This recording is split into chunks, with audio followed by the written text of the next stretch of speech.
Le parcours d'Eric sur TF1 a donc permis d'augmenter l'audience de l'émission.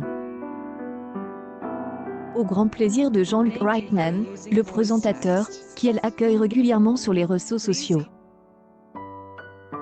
Critique sur les réseaux sociaux, Eric touche grâce à ses connaissances encyclopédiques. Il a battu cependant, a subi quelques commentaires négatifs sur les réseaux sociaux, notamment sur Instagram.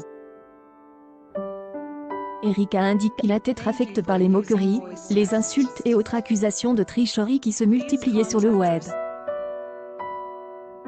Les internautes ne sont pas mous. Cela ne empêche pas d'avoir des sentiments. J'y ensuite conscient, et je n'ai aucun problème avec cela. Ce qui fait un peu mal, c'est quand on m'accuse de tricherie, quand on me soupçonne de mémoriser des réponses à l'avance, ce genre de choses, ou quand il y a quelque chose d'écrit sur mon écran. A déclaré Eric, totalement agace. Eric est le candidat breton qui a marqué l'émission phare de TF1 les 12 coups de midi.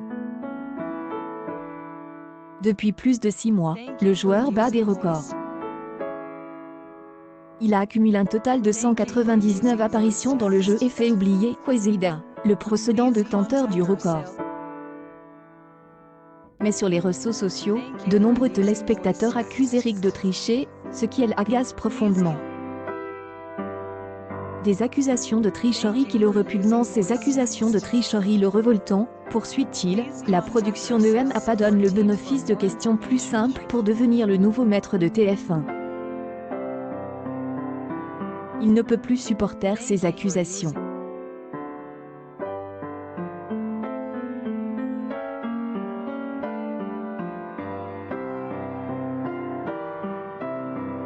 Il prétend avoir gagné dans les règles, honnêtement.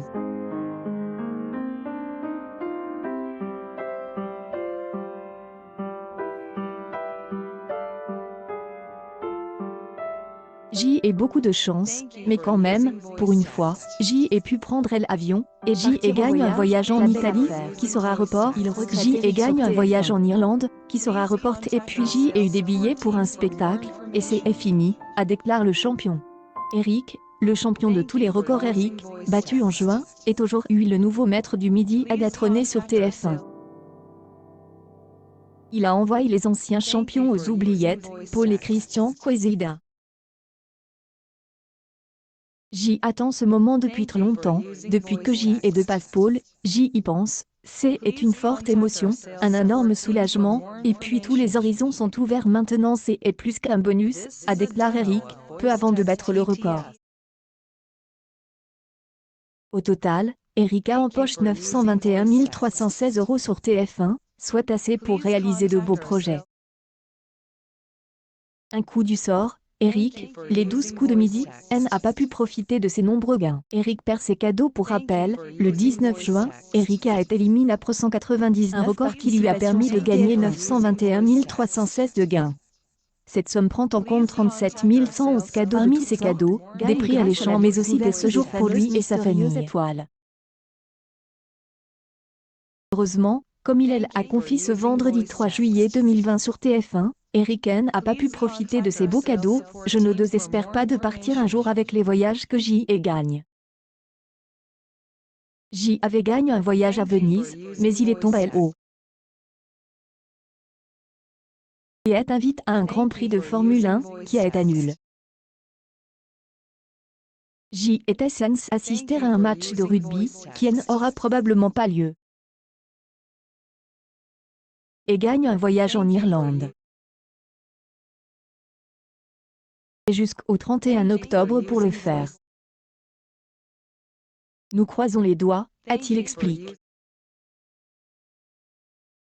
Espérons qu'Eric pourra profiter de ce beau cadeau car, comme il a rappelé sur le plateau, il n'a jamais quitté sa Bretagne natale et n'a donc jamais pris l'avion. Eric est toujours sacré champion ce samedi. 3 semaines après son couronnement, Eric se prépare probablement à tout remporter à nouveau.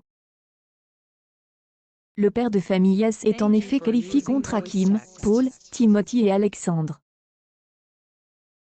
Lors de la finale de ce samedi sur TF1, deux équipes seront formées avec une célébrité à la tête de chacune des entre elles.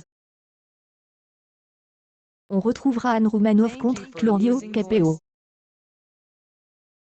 L'ensemble des gains récoltés lors de la soirée sera remis à l'association Action Enfance. Accueil News People Eric des 12 coups de midi furieuses envers TF1.